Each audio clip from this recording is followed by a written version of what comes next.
po kainit noong isang linggo na ako'y nagsuspindi ng klase. Matindi po ang aabuting heat index natin bukas at sa Biyernes. Kaya naman para sa mga pampubliko, lilinawin ko ang announcement ka.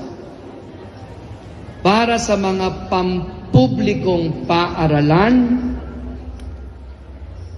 ng pre-elementary, elementary, high school at senior high school, wala pong pasok ng face-to-face bukas at sa Biyernes.